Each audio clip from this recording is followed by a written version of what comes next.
Hello and welcome back to Across the Gridiron. I am Matt, and I am once again joined by the man who to this day still believes that Des definitely caught it. But then he's also the man who believes the earth is flat and the moon landing was staged. So take that with a pinch of salt. Eddie, how you doing, my friend? I'm doing, I'm doing well, and everybody knows there's content, right? So Sure, sure. Absolutely, absolutely. there's no question about that, and there's a lot of things that are absolutely true. As we start this podcast, I'm also speaking to Sheffield's illustrious son.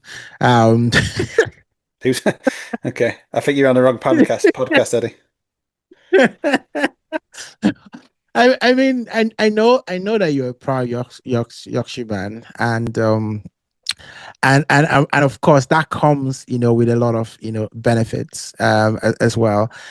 So which is why we're glad to have you on the podcast. Well, I've got to say, in Sheffield, benefits is quite a big emotion. It's a very important thing up here in Sheffield. So yeah, thank you for bringing it up, Eddie, and like the way going straight for the class divide. And with that, we kick off our podcast today. Yeah, absolutely. No long diatribes about seeing Taylor Swift at a barbecue like last week. No, but I'm sure that lots of people who listen to that podcast now, people are trying to find Travis Kelce's number and and Taylor Smith, and wondering whether they can invite them or get me on the guest list, because I reckon that if I can't invite them to my barbecue, maybe they can invite me to their barbecue. Well, to be honest, Eddie, I think most people who listened to that last week probably just turned the podcast off straight away, to be perfectly honest. I thought, what?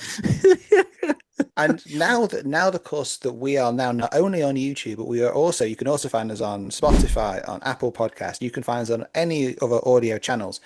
So we probably had a whole new audience thinking, what the bloody hell are these two people talking about?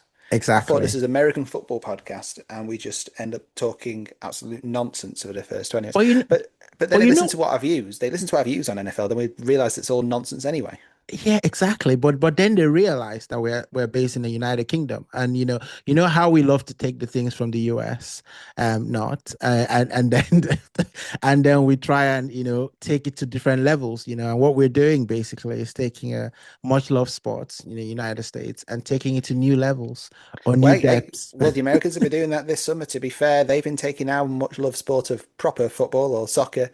They've been hosted a Club World Cup. You had President Trump handing the trophy over to Chelsea and then refusing to leave the stage because it had to all be about him. I saw that. I had on the back of that they want to change soccer to well, they want to change it from soccer to call it football now in the United States. So that's never going to happen. I don't know. I don't know what all the NFL fans are going to be saying, as a result of that.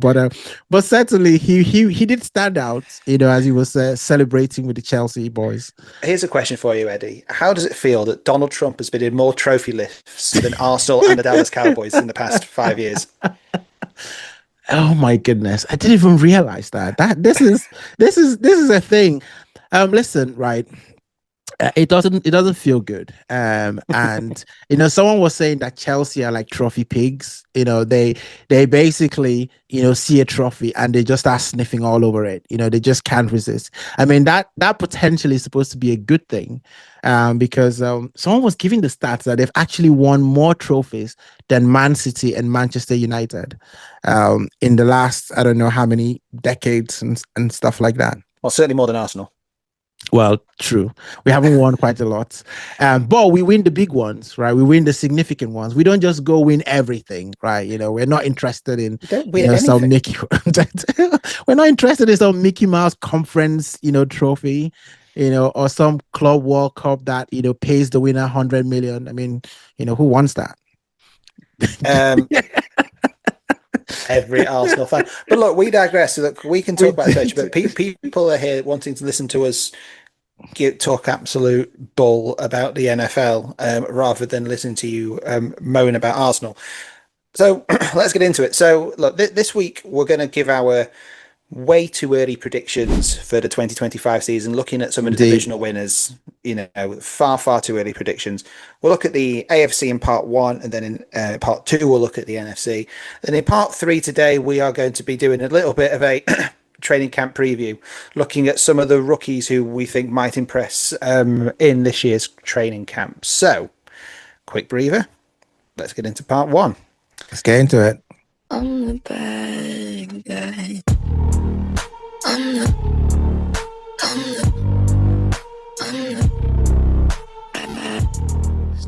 Right. So look, let's start with the AFC. So at some point during this off season, we will probably do an individual episode on each various division. Okay. But I think what we want to do today is we just want to go through each one and not just give a single name, because that's not going to be a huge amount of content. But it's just basically give our way too early prediction on who do we think could win. And once we've done all of the divisions, what I might quickly ask for you, Eddie, is who do you think your dark horse could be in that entire conference? Not through each individual division, just a conference. So let's get into it. And we'll start with the AFC East, just to make me a little bit depressed. So, just recaps, who was in the AFC? We've got the Buffalo Bills, who won the division last season with a 13-4 record. Second place last year was my Miami Dolphins, who were 8-9. And then we had the Jets, who came third with 5-12. And then the New England Patriots, who brought up the rear last season with a 4-13 record. So, Eddie, we touched on this a little bit last week. As much as it pains me to say, this is still feels to me like a one team division, I should say, in the Buffalo Bills. May as well get it out. That's who I think are going to win. Who I think are going to win the division, because I kind of have to say that. But do you think anything different? What's your thoughts going into this one? I mean, I do have other things to to raise to you, because this division, right? And I know it's a little bit close to home because your favorite team is in there. But I think you can make a case, for a lot of other teams in this division. You can certainly make a case for the Patriots, right? So you look at, the Patriots, how they finished last season. And they've got a new coach who everyone believes that is an absolutely, good coach, Mike Vrabel, who's gone in there. You've got a quarterback that, Drake May, who started to show signs of overcoming, what happens to rookies, just getting into the pace of the NFL, understanding the NFL playbook, understanding what it means to quarterback in the NFL, being a leader across the entire roster. So you have that going. And, normally when, a rookie gets a good coach, sometimes that actually gives that rookie a great jump, right, in the next season. And you saw that happen to Jared Goff. He was absolutely, I think people were calling him a bust, at the time. And then in comes Sean McVay. And then next thing you know, we're talking about him showing up in the Super Bowl. So you kind of look at that and you say, well, the New England Patriots, and people are not going to be playing them with their best, right? People are going to be looking at the New England Patriots and thinking, you guys were not up to any good last season. So, and they might underestimate them and they might catch a few teams cold, this season. So you could make a case for the New England Patriots. And then you turn around and you look at the Jets. The Jets have just gotten a defensive coordinator from the Lions. Now, everyone knows how the Lions performed, last season. They were basically the Harlem Trotters, of NFL last season, spanking people 40 something. Even my poor Cowboys got some love from the Lions last season, some tough love from the Lions last season. So you would think and you say the Jets, sometimes you could become great by subtracting, right? They could be addition by subtraction. And the Jets may argue that by losing, Aaron Rodgers, they actually became better. You could look at now it's a collection of a sum of all the parts rather than just one big part, in the team. And they always had a good defense, because remember what everyone said when Aaron Rodgers went there, that all they were missing was a quarterback. They had the makings of a good team, in there. They had some good wide receivers. They had Breece Hall, who was running, the running back, at the time. And it was like, look at the Jets, they had, obviously now he's gotten traded, to the Steelers. But you had, a cornerstone cornerback, there who's potentially, always in the, all pro every conversation every season. So the Jets, look like a formidable team. And obviously, Aaron Rodgers happened and things look quite different. And then, of course, we talk about your Dolphins, right? The Dolphins, when Tua is healthy, they are a considerable force. You've got Jalen Waddle there, you've got Tyreek Hill. Um, I know that you've lost Laramie Tunsil, who's gone off, and he was a good left tackle. So you might wonder, how that O line shapes up. But you know, Miami have always played well in the regular season. So I say all that to say that it's probably not a foregone conclusion to think that there will be people that will challenge the Bills, this season. I don't think that they're just going to walk that league, that division and just rump everyone through. I expect that, there are going to be some blows traded there. And I wouldn't be surprised if the Dolphins, are not pushing the Bills really hard this season. I would be. Well, let's look at some of the sort of the tail of the tape a little bit in terms of last year. Looking at some of the stats from last year, I mean, the Bills' home record was something else. Bills won every single home game. Yeah. Let's see, they were 8-0 at home and 5-4 away. So if we stick with them first, they won 5 out of the 6 divisional games that they had. So they were clearly the superior team. They've got one of, if not the best quarterback in the league. But you can see that with the points that they got. They 525 points over the course of the season, a net point score of 157. They were clear and away the best team, and I fully expect them to be the best team this season. Yeah. Dolphins, Jets, and Patriots, they are playing for second place, but there's nothing to say that they can't make the wild card, right? There's no reason to say they can't get into the playoffs. Challenging for that first position is going to be incredibly difficult. And if we look at the betting odds for it, now neither you or I are big gamblers, but I think the betting odds is a really good benchmark just to see where people think that they are. They've actually got Buffalo as odds on to take the division, unsurprisingly. Yeah. But then second favourites are actually Patriots. The Patriots are pretty much 5-1 to win the division, with Miami at 7-1, and then the Jets at 14. So much more favourite. I mean, that's me translating it into English betting odds. If we look at the American betting odds, the Patriots are plus 500, so 5 times likely to win. Yeah. Miami 700 and the Jets 1400. So they see that it's pretty much going to be a one-team league, a one-team division, with New England are the ones who are potentially pushing them onwards. So with all that being said, I've stuck my cause to the mast. I think it's Buffalo's there, pretty much without too much drama. Who would you see then? Give us your one word answer. Listen, I would say the Bills, but just. I would say the Bills, but just. I would not be surprised if the Dolphins. And just one more thing, last season, those two teams played each other incredibly close. I think the game in November, it was 3 points that separated the Bills and the Dolphins. Tua played well in that game. I know the first game was a little bit of a whitewash, but actually both Josh Allen and Tua didn't particularly play well, in that game. I think Josh Allen had 1 touchdown in that game, even though they won by 20 something odd points. But a lot of those touchdowns were running touchdowns. I mean, Bills ran the ball, a lot in that first game, which is what helped them to win. But like I say, it's Bills, but only just. Okay, well, I am making notes on this, by the way, Eddie. Right? So we're going to see who when we shape up at the end of the division, when we end up at the end of the regular season, and we'll look back at our way too early predictions. We will see. Okay, well, let's move on to the AFC North. AFC North, of course, includes the Baltimore Ravens, the Pittsburgh Steelers, the Cincinnati Bengals, and the Cleveland Browns. Now, last season we actually had 3 teams with a winning record. Yeah, with the Ravens 12 and 5, Steelers 10 and 7, Bengals 9 and 8, and with the Cleveland Browns being the also rans with 3 and 14. Now, 2 teams actually made the playoffs. So Ravens won the league. Steelers got into a wild card spot. This one is going to be this one I think is more difficult to call.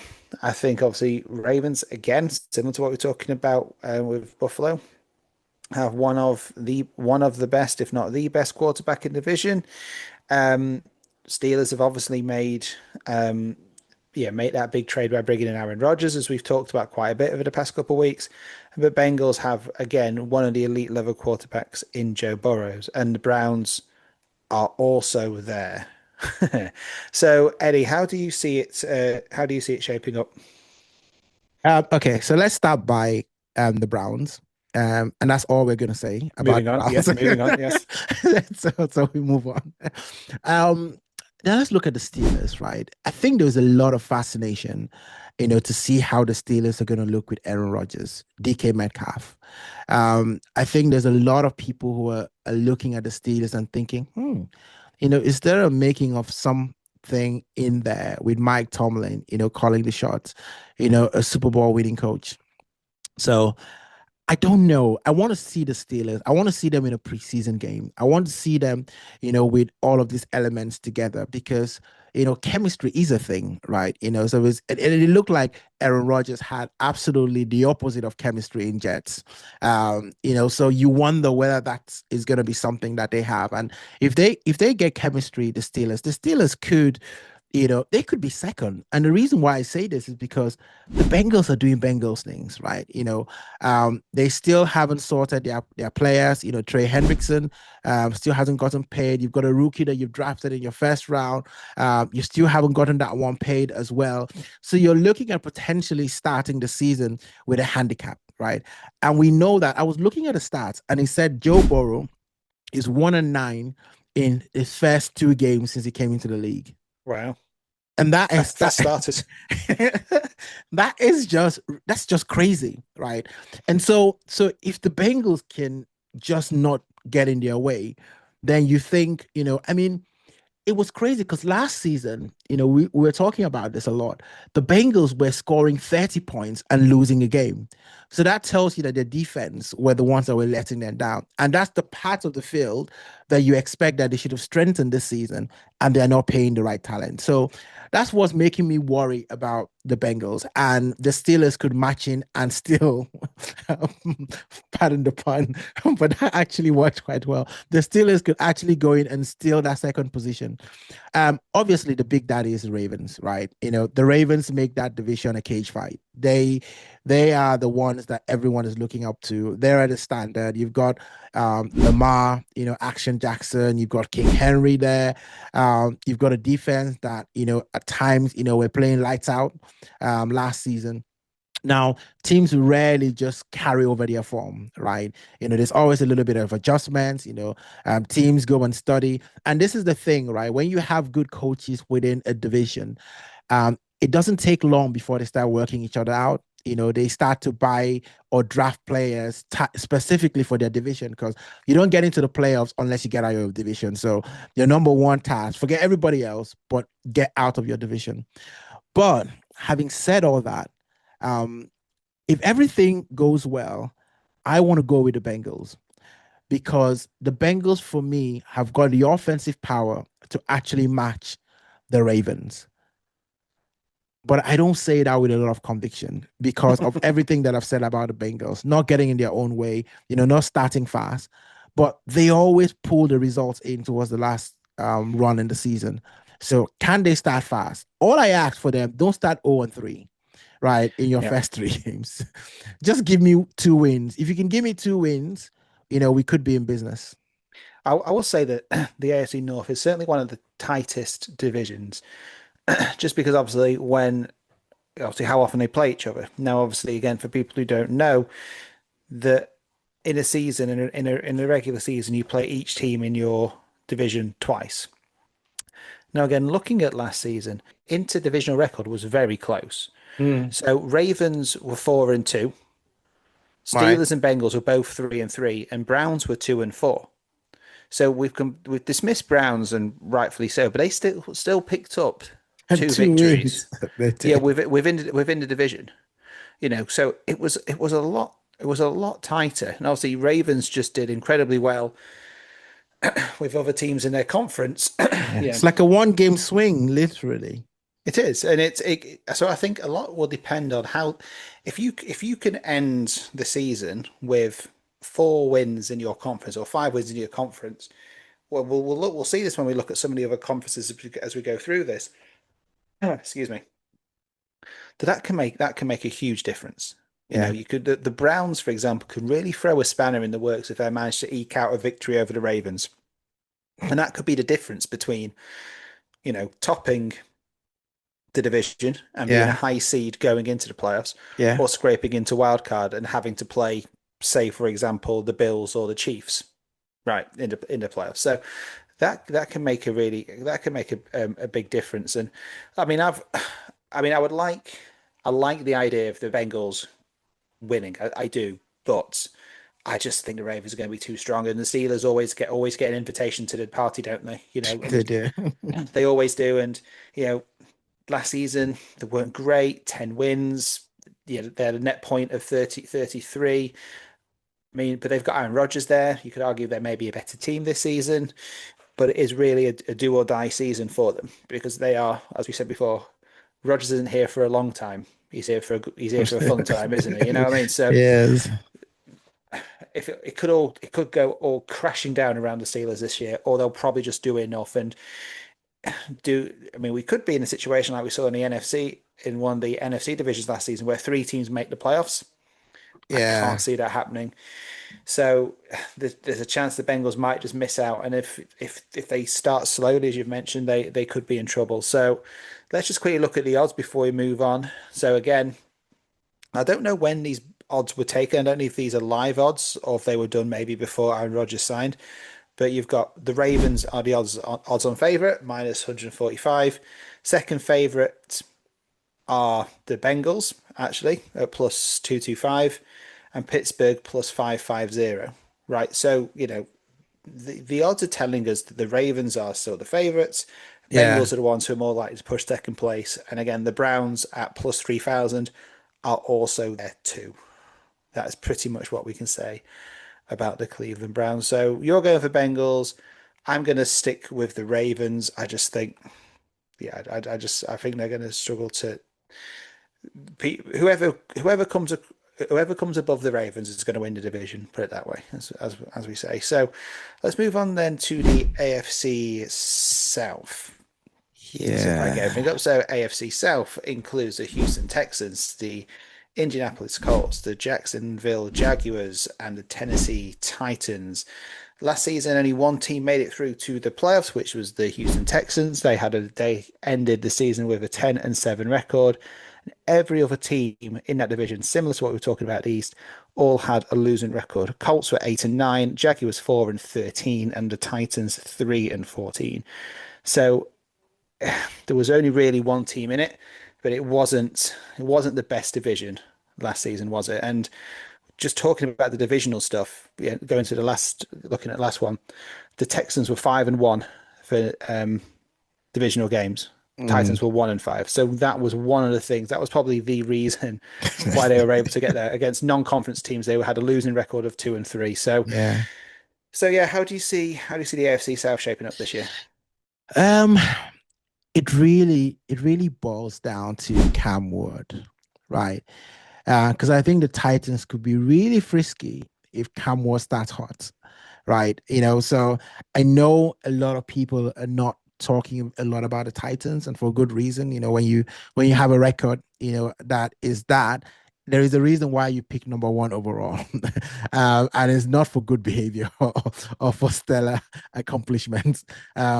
You certainly pick number 1 overall in the draft because you've been awful in the season before, and no one else could wrestle the bottom position from you, which is what the Titans did pretty much throughout the whole of last season. So Cam Ward could make the difference, and I can only think about what the Bengals were before Joe Burrow showed up.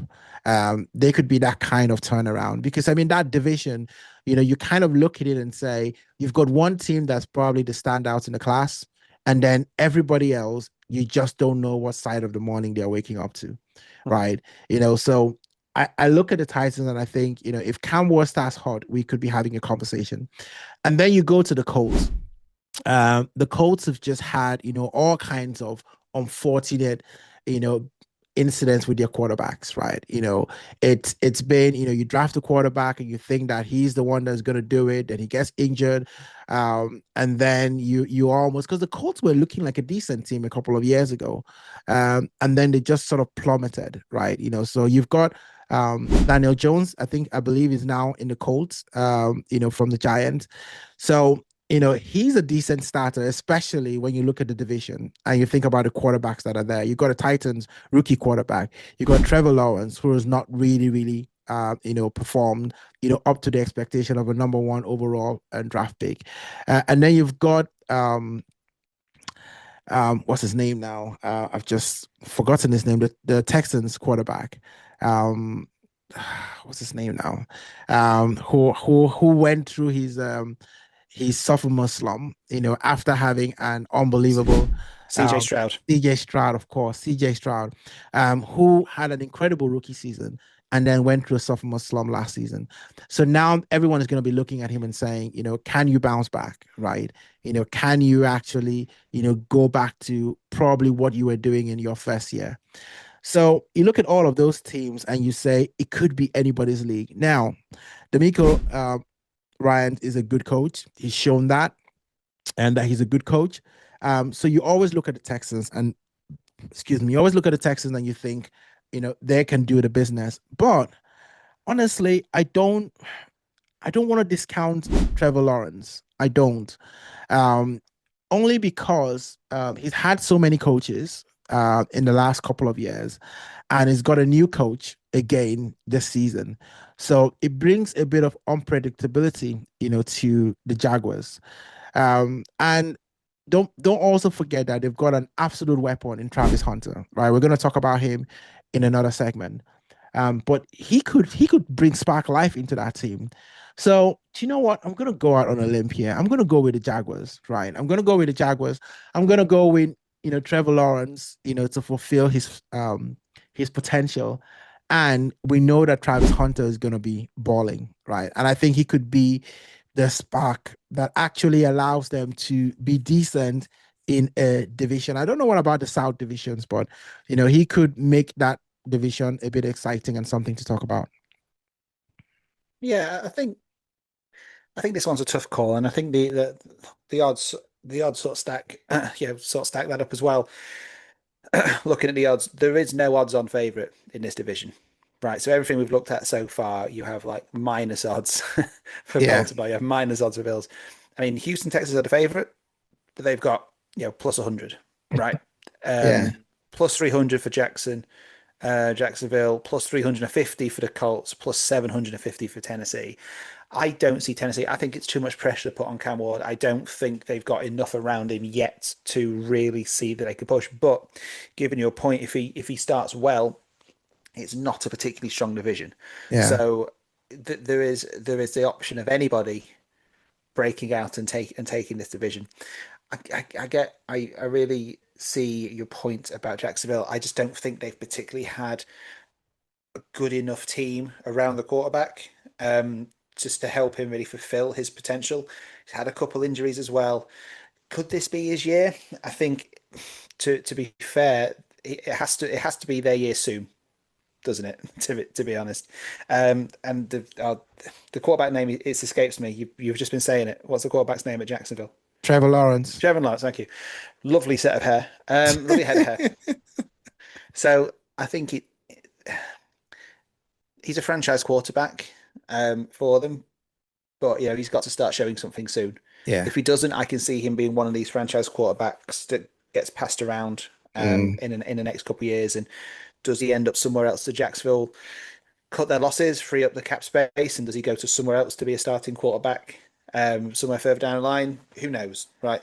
I mean, the Cleveland Browns don't have that many quarterbacks. Maybe you can just go there. So yeah.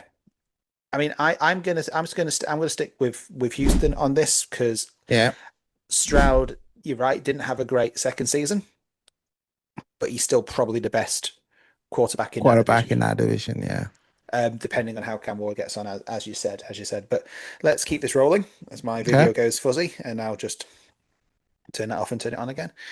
So let's go on to the AFC West. Ooh, So the AFC West, this I should like be this one. yeah, this should be fairly short. So we've got the Kansas City Chiefs, we have the LA Chargers, and we have the Denver Broncos and the Las Vegas Raiders. Chiefs won this division last season. It felt pretty much at a canter. They won it with a 15-2 record. As we said last week, they 1-0 to the Arsenal all the way through that division. But then you also had Chargers and the Broncos, both with winning records and both making the playoffs. So again, you had three teams making the playoffs last season. Chargers with 11-6 record, Broncos and were 10-7, and the Las Vegas Raiders were very much the also rans in this division, coming bottom with a record of 4-13. Now, this is an interesting one, I think, because we're talking about who's going to win the division. Yeah, We're not talking about dark horses. yeah. I'm sure there are cases to be made for the Chargers and the Broncos. Both had fantastic seasons last season, but surely it's still going to be the Chiefs. Can you convince me else? Can you convince me otherwise? Um, I'm gonna try. Um, I look at that division, and it's not the strongest division in the league, right? I think the North, on both sides of the aisle, will probably be vying for that for the title. But I think if there is a division that is very close, to being a very unpredictable division, it's also the AFC West.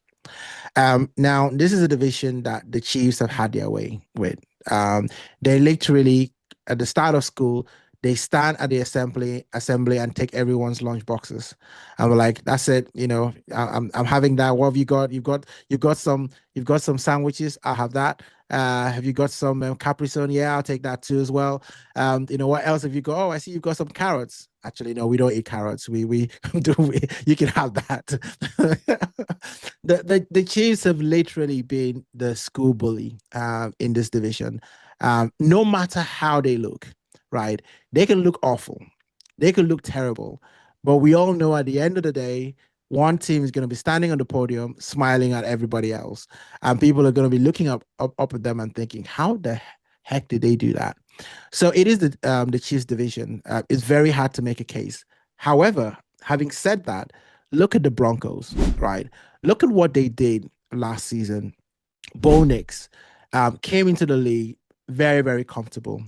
Now, as I say this, I am a believer in the sophomore slump, right? I think that, every quarterback experiences it unless you're Patrick Mahomes. It just happens because coaches, they watch you, and you're a rookie, you come into the league and you think, oh, this league is so easy. Imagine how easy it was to just come in, settle in, you're ripping out touchdowns, and all of that. And then you go into the offseason and thinking that the league haven't been studying up all night, to pass the test that you think that you've just aced the season. So I think that would happen to Bo Nix, but I think Sean Payton will be there to guide him. The Broncos always play the Chiefs very hard. So can they take wins off them? I think they can. And then you've got the Chargers, right? It's time that Justin Herbert started to show with all the potential that everybody talks. Every time they do a top 10 quarterback, he's in there. And the dude hasn't ever even won one playoff game, right? I don't even know if he's been to the playoffs. I know he had 11-6, so you would say he should have been in the playoffs, but I don't know. Were they in the playoffs last season? They were. The Chargers did get to the playoffs, but if no one won a playoff game, he hasn't won a playoff game, right? But every time they're reeling out the top 10 quarterbacks, his name is in there. Even higher than, I was looking at an ESPN ranking today, and they had him, higher than Jalen Hurts, who I don't necessarily like, but they had him higher than Jalen Hurts, who's won a Super Bowl, who's been a Super Bowl MVP, who's also had a nomination to be an All-Pro, but they had Justin Herbert higher than him. So you look at all of that and you say, I think it's high time that the Chargers, actually started to do something and make some noise in that division. So for me, if the Chiefs slip up, I think that the Chargers or the Broncos are more than ready to take up the throne in that division. But I'm not a mad person. I'm going to go with the Chiefs. Yeah. Well, so am I. Spoiler alerts. I mean, it's the Chiefs. I mean, look, this is gonna be a close run, and I wouldn't be surprised if the Chargers and the Broncos both got into the playoffs last season. I think the Broncos are going to do very well if they do. Sophomore slump, it is a real thing. You mentioned Patrick Mahomes didn't have a sophomore slump. To be fair to Patrick Mahomes, he didn't really play in his rookie season. True. So, Bo Nix, for example, was thrown into it. Mahomes watched from the bench for the first. Yeah, Alex Smith was playing in his first season. Exactly, and that for me, that's the way it should be. But try and hold the expectation back from some of these on these rookie QBs. But anyway, we're not going to have that conversation today. We've already been talking for 45 minutes. It feels like on part one. So yeah, look, I'm going for Chiefs. I think Chargers and the Broncos could do it, but yeah, this will be Chiefs. I think I can see the Chiefs doing very similar to last season. Their record of 15-2. They were 5-1 in their division. They were 8-0 at home. Only lost, I said, the two games they lost were on the road. But the interesting thing about the Chiefs last season is they won 15 games. Their net points 59. Right now, the Chargers' net points were 101, and the Broncos were 114. Yeah. So they literally, as I said, they did 1-0 to the Arsenal throughout the entire season. Only from what I can see as a quick flick through, the only team who topped their division who had. Oh no, there were two. There were two teams who had a worse points differential than them. It was the Houston Texans, who points differential was nil, and then there was the LA Rams, who actually had -19, which is some going because they managed to win the league. But yeah, the Chiefs will just get it done. They'll make the playoffs. They're the team to beat. The odds bear that out as well. I'll quickly talk about the odds. Kansas City odds on -120, Chargers +300. Denver +325, and the Raiders +1500. So I think we're both going to go for the Chiefs. But because this part has already been pretty long, I just want to quickly ask you for a one word. We've given our 4 winners for each one. So just to recap, you went for the Bills, you've gone for the Bengals, you've gone for the Jags, and you've also gone for the Chiefs. Give me one dark horse who you haven't named as a winner, who do you think could go through in any division? If I look at this, right, I look at this and I say my dark horse is the Patriots. I think the Patriots, they've got that sneaky feeling like, don't forget about us. We used to be great. Well, same division. My dark horse is the Bengals, though. So excellent. So look, let's call part one there, because it feels like we've been talking for about 3 hours already. We will be back in part two to go through exactly the same thing, but in the NFC. Now, we'll try and keep this part two down a little bit, but keep in mind, this is the Dallas Cowboys conference. So Eddie will probably talk for half an hour on the Cowboys as it is. So do you agree with us on our picks for the AFC? Let us know in the comments, all that kind of fun stuff, and we'll see you back for part two.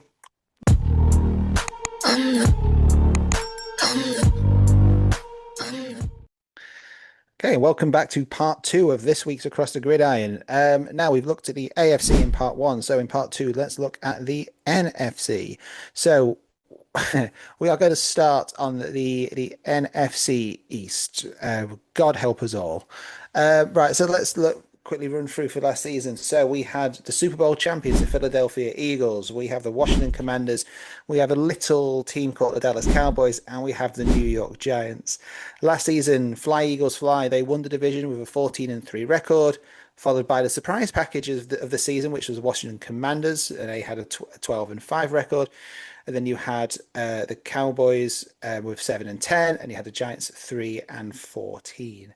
So, now, Eddie, be honest, be realistic.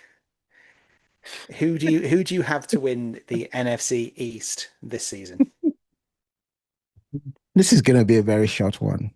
It's the Dallas Cowboys. I mean, what are we even talking about? What are we doing here, right? What are we? I mean, this is a division that never has a repeat winner, right? In the last, I don't know, 15 odd years, you don't win the division and come back and win it again. It just doesn't happen. That's what we do in the NFC. Yes. This is how we roll. So listen, fly, Eagles, fly. They're going to be on the ground a lot, next season. Let's just be clear about that. The Super Bowl, slump is a real thing, right? So I've just invented that one. The Super Bowl slump is a real thing. And listen, they went to the Super Bowl, Jalen Hurts, MVP, all of that. But let's look at the teams, right? Giants, right? I look at the Giants and they probably have the best defense in that division, right? They just don't have things happening in the offense, right? We don't know who's going to be the quarterback. Is it going to be Russell Wilson? Is it going to be Jameis Winston? Is it going to be Daxon Jarts? I always feel like I say his name wrong. Whether it's Jackson Darts or Daxon Jarts. And so I've made you think now. Searing analysis as always. So I think that if you can't go into the season not knowing who your quarterback's going to be. I think that already puts you behind the 8 ball. So we'll look at the Giants and say, if they do well, to not be last, I think that's an improvement on their season. Then you look at the Commanders, right? And we've talked about the sophomore slump, Caden Daniels. Played very well, got a good coach, got some good weapons, Deebo Samuel, Terry McLaurin, if they pay him. They've got a decent running game as well. And they will have a lot of confidence from getting to the NFC Championship last season. So they can make some noise. But I cannot see past the Dallas Cowboys winning that division. And the reason for me is Dak Prescott. It's got to be Dak Prescott. I know that it sounds almost blasphemous to say, especially after Jalen Hurts has won the MVP in the Super Bowl and also won a Super Bowl. But for me, Dak Prescott is still the best quarterback in that division. And, people, look at Dak Prescott and they say he never does it in the postseason. But we're not talking about the postseason right now. We're talking about who's going to win the division. And when it comes to, regular season, there is no other quarterback, probably other than Patrick Mahomes, that wins in the regular season, just like Dak Prescott. So all of that, tells me that a healthy Dak Prescott, George Pickens, flying, CeeDee Lamb flying, I think the Dallas Cowboys take that division. I think the Eagles take a step back. I don't see Saquon Barkley running for another 2,000 yards. And remember, we had this conversation during the season, and we're talking about the Ravens and saying, why can't the Ravens just embrace their identity the way the Eagles have? Because the Eagles started the season 2-2. Jalen Hurts was throwing all over the yard, and they just thought, well, hold on a second. We just traded for this guy, who's arguably one of the best running back. And then they set Saquon Barkley loose.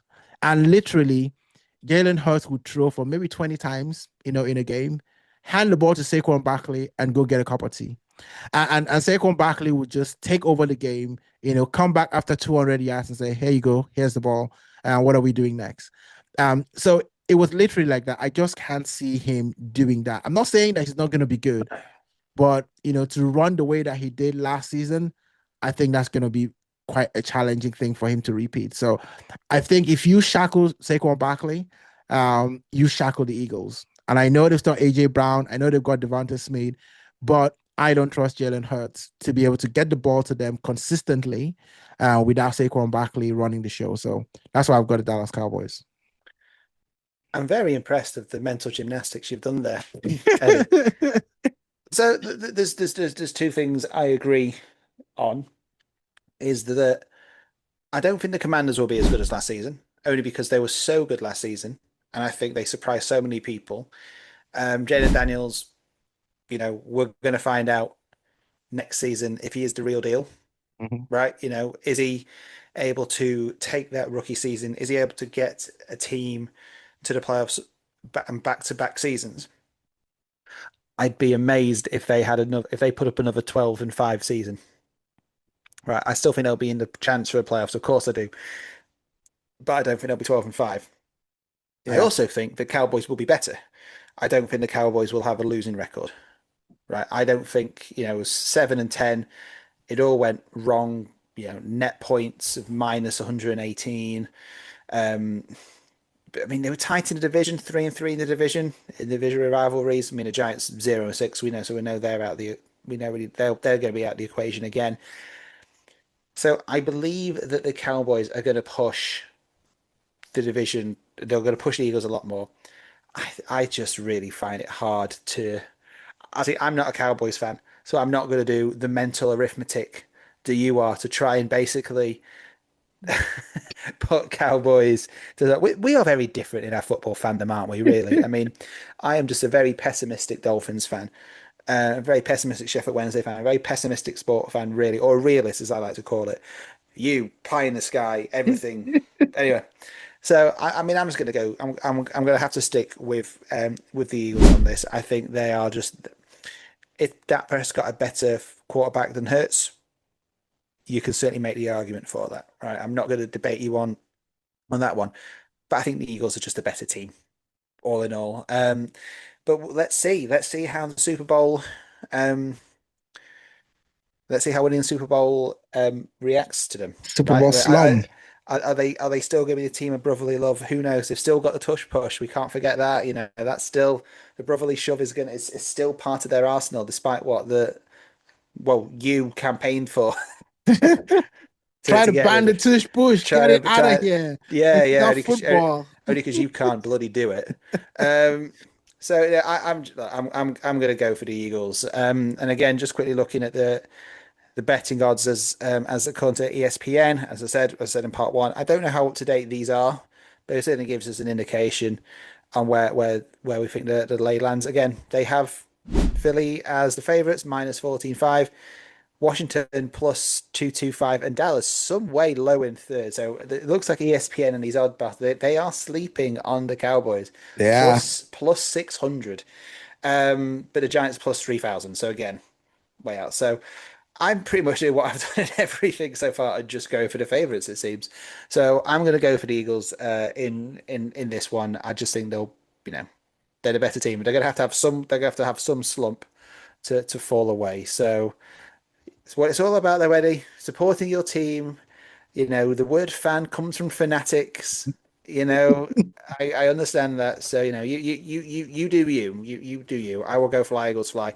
I am wearing an Eagles cap, I think, today. I've just noticed American, although it's not Philadelphia Eagles, it's American Eagles. So at least feel like I'm representing the Eagles on this podcast. And of course, I'm representing my Dallas Cowboys. You're always representing the Dallas Cowboys. You go to sleep in some kind of Dallas Cowboy merch. I'm not surprised if you went down the aisle for your wedding wearing like a Tony Romo sort of replica shirt at some stage. But anyway, let's digress and move on quickly to the NFC North. So the NFC North. So yes. So again, tough division last season. Three teams made it into the playoffs. So the Detroit Lions, who took it all the way. They were top seed last season, only to fall short against the Commanders. They had a 15-2. They had a 15-2 record. Right behind them with 14-3 was the Minnesota Vikings. A bit all changed there, certainly a quarterback level going into this season. You had the Green Bay Packers at 11-6, and then you had the Chicago Bears bringing up the rear with 5-12, with Caleb Williams' first season as the first choice draft pick at quarterback. So, this one's a tough one to call again. Where do we even start with this one? Eddie, so obviously Lions won it last season, but it was a closer thing. Do you think they're going to be the team to beat again this season? So I'm going to shock you with this one because I think that I have a different winner for this division. Chicago Bears. Very brave. Very brave. Not that one. I'm not going to be that shocking. But I'll tell you why I'm not looking at the obvious names that people might think about. The first obvious name is Vikings. I know they had a great season last season. Sam Darnold basically became something else. He was Sam Marino, literally, last season. And you've got a rookie quarterback who had just a few reps in preseason, JJ McCarthy, who's going to be starting for the Vikings. Now, don't get me wrong, Justin Jefferson is him. He is that guy. And I think that he would make any quarterback look good. And I think that JJ McCarthy is going to look good because of Justin Jefferson. But he's still a rookie. And that division is notoriously tough. I think that there's going to be a lot of growing pains, for JJ McCarthy, coming into the league. They're probably going to need 4 or 5 games for him to like get his feet under the table. And in the NFL, it's only the Bengals that can start horribly in the first couple of games and then take off. And the Chiefs, they can do that. But I don't see other teams giving everybody else a head start and then catching up, towards the end. And that's why for me, I don't look at the Vikings and think that they're going to be as good as they were last season, just because of all the things that have changed. And then you look at the Lions, right? Who's going to be everyone's favorite to win that division? But they've lost their 2 offensive coordinators, and that means something, right? It always means something. It's very hard to just roll in with 2 new offensive coordinators and then go ahead and just as if nothing happened, especially when those 2 offensive coordinators were Aaron and Ben Johnson, right? These are 2 coordinators that have immediately gotten jobs. So Ben Johnson have gone to the Bears, so he's gone within that division. So he's going to be taking the magic sauce plus all the cheat codes to the Bears. Right. So that game is going to be different. It's a little bit like, when you have, a player that leaves a team and goes to another team that is fiercely contested. And what always happens when they play each other? The player always scores, right? And then goes to celebrate, to just kind of show that I'm still valuable. So I think Ben Johnson is going to be doing spoilers, going to be playing spoilers in that division. He's going to be taking points off, because it's a division that he knows. He's been in the Lions, plotting how to beat the Bears, plotting how to beat the Vikings, plotting how to beat the Packers. And now he's gone to the Bears, taking all of that, intel with him. So I think the Lions will take a step back. I know that in our previous video, I did say that they're going to win the whole NFC. I still think that they would do that, but they're probably not going to do it, as division winners. I'm going to go with the Green Bay Packers. And I go with the Green Bay Packers because I think they have a really, really good coach. And what he's been able to do with the little that he's got, with no real star players, he's gotten them to the playoffs a number of times. He's gotten them into double-digit wins, in the league a number of times. And so I now look at it and say, the Packers were 11-6, and a lot of times they looked pretty good when they played. Of course, 2 seasons ago, they absolutely shellacked the Dallas Cowboys in the playoffs. So I think that they're going to steal points. They're going to steal 2 or 3 games from other people in the division. They're going to take games away from the Vikings.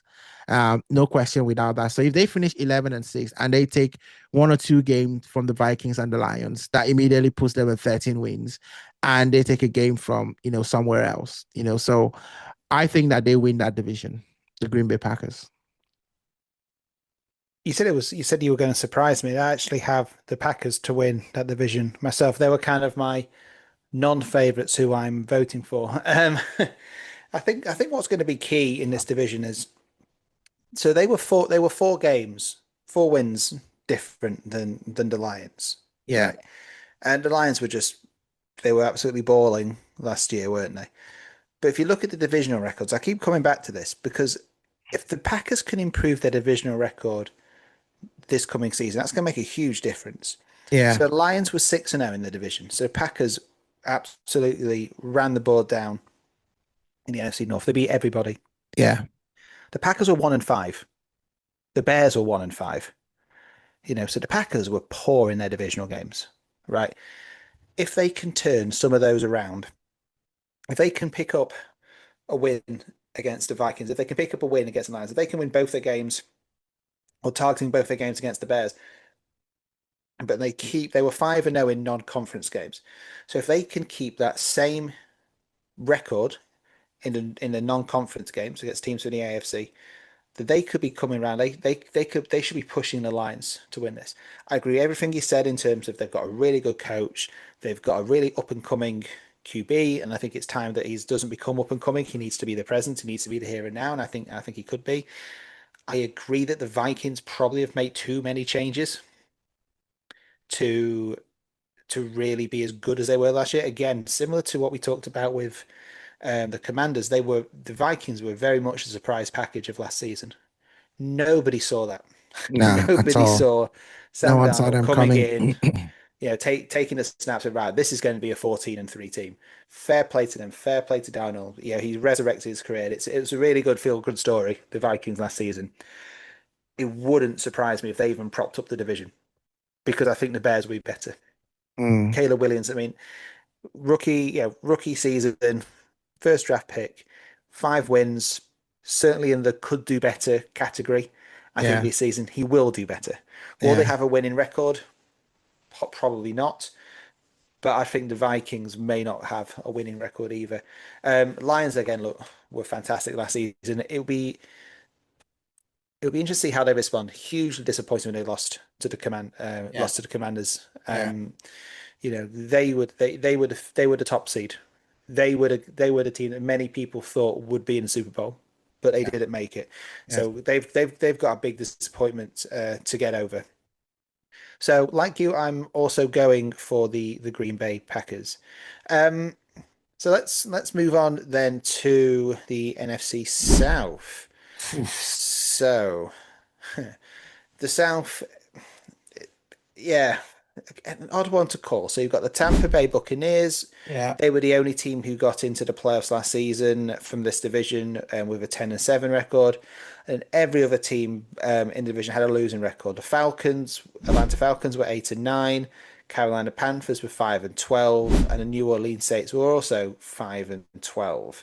So not really a heavy hitting division this year. And I don't want to say it could be anybody's, but you look at this division and you think, okay, which team are going to get into the playoffs and be one and done in the playoffs? That's kind of what it looks like. So the Buccaneers took it pretty much at a canter, it feels like. But can you see anybody knocking them off this season, Eddie? I do. I do. This is a division that I have my eye on. And I'll tell you when we're kind of looking at overall in the conference. I've got my eye on this division because they suck. Yeah. And it's not because they start with the letter S, which is also the NFC South. But I just look at this division and I'm thinking to myself, you got the Saints, no quarterback. Drew Brees just retired. They've got Tyler Shocks, a rookie head coach, also that you've got all the makings of a team that this year we're just gonna see what we've got. We're gonna see whether we've got a quarterback or we need to go back into the draft again next season. So I feel for Kellen Moore because this is a very tough job. I don't know how, he's gonna pull this off in a division that probably, you know, it's gettable. You look at that division and you think, I could actually win this division if I could win a couple of games. And he plays for a team who are used to eating caviar, right? They're used to the good stuff in life, so the Saints, going through hard times just feels very, very different, after all the years of having Drew Brees, as well. So I think that's going to be tough. Panthers, Bryce Young, you expect him to continue to trend. I think he's going to be able to pick up a few more wins this season. He already started showing promise. He had a bit of a purple patch, as we say, for strikers in football, where he was going through teams and he was not just sneaking out wins. He was very convincing in those wins. A lot of those wins came in the latter part of the season because, at some point they were trending to be number one overall pick. And then they started winning games and ruining their draft position. So you've got the Panthers doing that. But for me, I think that the team that's going to win this division is the Falcons. The Falcons, for me, have got an interesting, and they've been quietly, you know, building the team. We've got Bijan Robinson, who is the legit running back in the league. Now you've got a quarterback, Michael Penix Jr., who is a little bit strange, right? They get Kirk Cousins. They give him fully guaranteed money. Then they turn around and go draft his replacement, which is probably, on the surface is what you want to do. But at the same time, it doesn't look very well. It's a bit like, going proposing, to and say, hey, will you be my wife? And then she says yes, and then you turn around and then you go get a mistress. It was almost that kind of weird dynamic where Kirk Cousins is coming in. That's not what you. That's not what you did. That's not how you do. Okay, well that's a custom up here in Sheffield. But anyway. So, I mean, it was just one of those things where everyone was like, are you kidding me? You just gave all that money to Kirk Cousins and then you go ahead and draft, another quarterback. But it seems like that might pay off because Kirk Cousins had a very tough season. At some point, they were like, hey, we need to see what we've got with this rookie. And they brought him in and he won a couple of games and he looked good, winning them. He was throwing the ball, he was using his legs. And it seemed like the team were rallying towards him. So I don't see them not starting him this season. And if they start him, I think that they've got the potential to actually go ahead and win that division. The Bucs would always be the Bucs, but you've got an aging Mike Evans now, right? That you've got Baker Mayfield that he does need, someone to be his go-to person, right? So I'm going with the Falcons. I like the Falcons in that division, and I think the Falcons will win. It's an interesting one. I agree. This is the division that's certainly hard to call. I think the Saints have been thrown into all sorts of chaos with Derek Carr's retirement. Yeah. Right. And I think that Derek Carr was a good, solid QB. He's had a decent career, but to lose a starting quarterback through injury, it would have thrown everything offshore. And again, they've got Tyler Shows giving a starting QB. I don't see anything for them other than last place. I'm intrigued by the Panthers. I'm interested in how Bryce Young does. Again, someone who was drafted really high at QB, who just was getting pelters because again, it's just a typical QB who got drafted into a rubbish team and just getting absolutely hit every single week because he didn't have an offensive line to provide him any protection. But last season we started to actually see the type of stuff that he can bring. So I'm curious to see how these guys go. You're right with the Buccaneers. They've got Baker Mayfield, good quarterback. I'm pleased he's got a home. Again, the fact that he made it to the playoffs is another feel-good story, really. But the Falcons, again, I'm tending to agree with you with the Falcons. I'm not going to agree with you with the Falcons just to make this interesting, and I'm going to go for the Buccaneers. But because the reason why I say the Falcons, so the reason why I'm not saying the Falcons is because of the quarterback situation. Now, Penix Jr., I think sitting on the bench last season was probably the best move. And we've talked about it. Yeah, we talked briefly in the last part about Mahomes, didn't we? And the fact that he didn't have a rookie year because his rookie year was watching Alex Smith. And then he came in the second year and he's become the elite level quarterback that he's become. That for me is the way that you should treat rookie QBs. And for someone like Penix Jr., now it was the way that they did it was odd. You're paying Kirk Cousins a lot of money and then you draft high. Again, it doesn't seem to quite fit in. But again, I don't know Kirk Cousins. I think there's a lot of talk with him on the Netflix documentary. Yeah, the quarterback. So it'll be interesting when I get around to watch that, see how it's done, because you've seen it in Green Bay when they brought in Love to sit and say behind Aaron Rodgers. Aaron Rodgers just did not care. He wasn't going to train the next generation. Kirk Cousins might have been completely different. Yeah. The way that Fitzpatrick was for Tua at the Dolphins. Fitzpatrick wants to play, but actually he understood his assignment really is to help Tua get to that next level to be a starting quarterback. So I think that could work really well for the Falcons. And if it does work well, they are going to win that division. Right. Yeah. However, I'm just going to be contrary just to keep things interesting and say it won't. And I think the Buccaneers will probably go and take it. But I think these sort of divisions where you've got four teams who aren't particularly good Mm, are probably the most fascinating yeah, divisions to watch. they are. I mean, just looking at again some of the stats, it was so close. Buccaneers and the Falcons both had a 4-2 record in the division. So Panthers and Saints had a 2-4 record. But the Buccaneers, despite the fact that they won the division, they were 2-3 against non-conference. Mm, So they didn't pick up any victories in against AFC oppositions. They did well against the rest of the conference. They were 8-4. Decent net points, 117, very attacking. So that was scored a lot of points. So yeah, I'll stick for the Buccaneers just to be sort of slightly contrary to yourself. But again, it'll be interesting to see. Certainly down in Atlanta. So let's move on then to the final division of the NFC. I think it's the final decision. Yes, it is. Look at the NFC West, where we have the LA Rams and the Seattle Seahawks.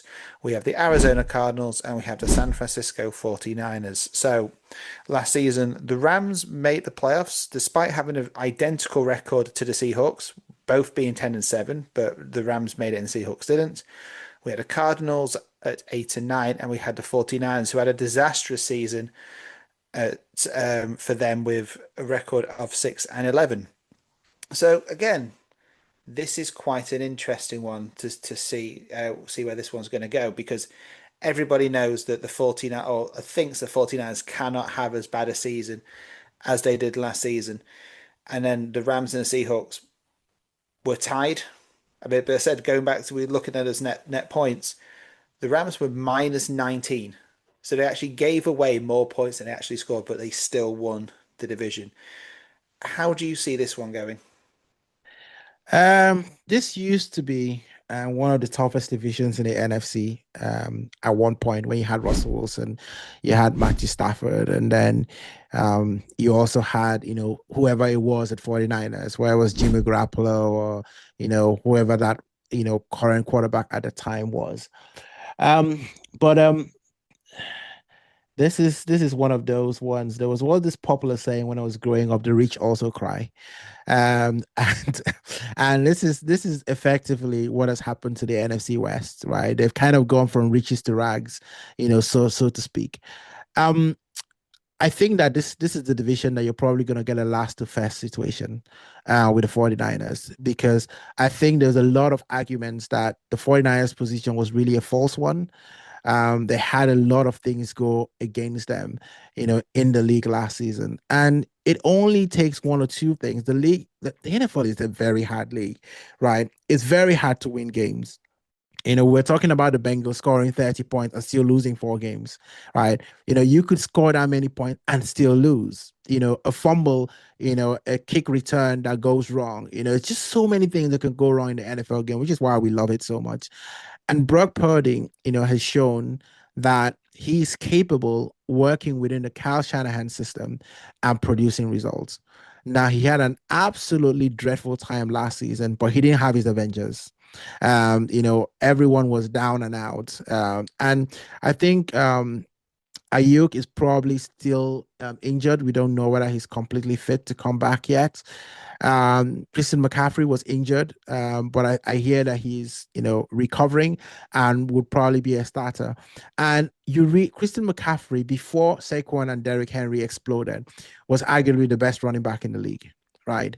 And I think you don't lose that. So I think they're going to climb on his back this season, and they're going to run hard. Remember, the Rams actually started the season, I think they were like 1-4 or 1-5, and then they just went on a crazy run, right? And getting themselves into the playoffs and nearly knocking off the Eagles. Now, we talked about this when we talked about, the Rams earlier on, and say everything depends on, Stafford staying, healthy, right? You've got to keep him healthy. If you keep him healthy, you've got a chance. But I think, like, of course, every team needs their starting quarterback to be healthy. But you just feel like when you have an aging quarterback, it just feels even more fragile, right? He could be healthy, but even a 70% health might not be enough, right? With an aging quarterback. So you need 100% to go your way. So I'm going to go with the 49ers to win this division. I think they're going to come back. I think they're going to have an easier schedule because they were last, and when you're last, you tend to get an easier schedule the next season, at least on paper, comparatively. But I think that they've got age on their side, the 49ers. So I'm going to go with the 49ers to win this division. Yeah, and I think the odds back you up on that because again, we didn't really talk about the odds when we looked at the South, but the ESPN odds, although again, nobody is odds on favorite, but they do have the 49ers going from worst to first with plus 150. But it's close. They've got Rams at plus 175, they've got the Cardinals at plus 450 and the Seahawks at plus 550. Which for me seems about right in terms of it's probably going to be a two-horse race between the 49ers and between the Rams. Um, Too much upheaval at Seahawks. I imagine that. I mean, we talked about Sam Darnold when we talked about the Vikings. Fantastic redemption arc for him last season. Yeah. Um, do I think he can go into Seattle and do the same again? Probably not. Uh, Kyler Murray, Arizona Cardinals again, another good young quarterback, but I don't think he's got enough weapons to sort of carry around him and really put pressure on these two teams. Now, I said 49ers were dreadful last season. Absolutely dreadful. So under where they should be. But the Rams were fine. Again, I think it could be between the two. If you're going to push me, I'm going to say the Rams again, purely just to be contrary between the two of us. Just, we're not really, these aren't part of our wild predictions, our weekly scoring predictions yet. But, if I get most of these right, I will be talking about it at the end of the season. Don't you worry. If you do better, then the file will be accidentally deleted.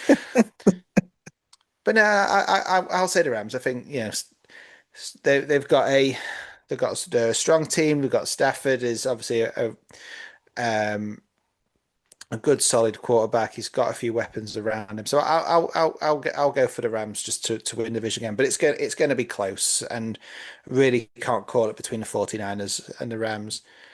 Um, okay, so there we have it. That's our picks for the NFC. Now we did this when we did the AFC. So just to just to recap what we've got, you said for the NFC East, you've got the Cowboys for some bloody reason. I've gone for the Eagles. We both went Packers in the North. For the South, you went for the Falcons, and I actually didn't jot it down. I completely forgot who I said for the South. Did I say Tampa? Yeah, you said Tampa. Oh, okay, yeah. Oh, yeah, I did just to be different, didn't I? Which is the same as what I've done here. Um, and then yeah, in the West, you've gone for the 49ers and I've gone for the Rams. So what I want from you now, Eddie, is one dark horse who you haven't got to win a division, but you think could be a dark horse, not for the conference. So who is your dark horse?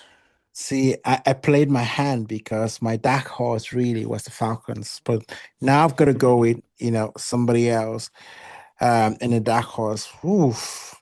Do you know what? Dark horse Panthers. Ooh, they are the darkest of dark horses, I like. They're very dark horse. I don't know. There's something about the Panthers, right? I don't know that you can't write them off, right? Because you saw those shoots of, promise. You saw those shoots of, revival sparks of, you know, there might be something there, right? So yeah, I'm gonna go Panthers. I think Panthers shocks everyone this season. I mean, you said you can't write them off. You absolutely can write them off. But no, I'm really intrigued to see how they go. I don't like rookie QBs coming in and being completely dismissed after a couple of seasons. I've seen it with Justin Fields. We've seen it with multiple ones. So I like the fact that if Bryce Young can keep going, I would love to see them get close to a winning record this season. They're not my dark horse. I'm going to have to say it's a boring dark horse because we've just been discussing them and I had them 50-50. So I'm going to go for the 49ers as my dark horse. Not just to win the the NFC West, but they're probably my dark horse to take the division.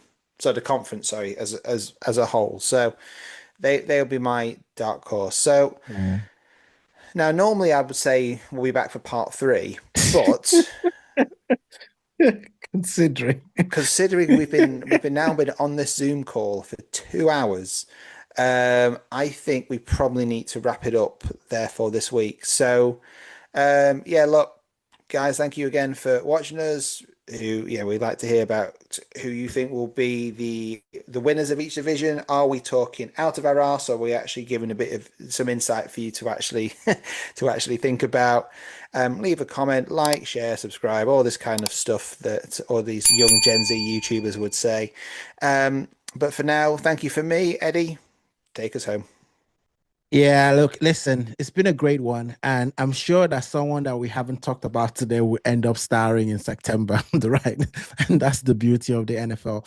And listen, guys, if anyone knows Josh Kittle's barbecue schedule, just tell him that Ed is still waiting on his invite, right? And we'll catch you next time on Across the Gridiron. I'm the bad guy. I'm the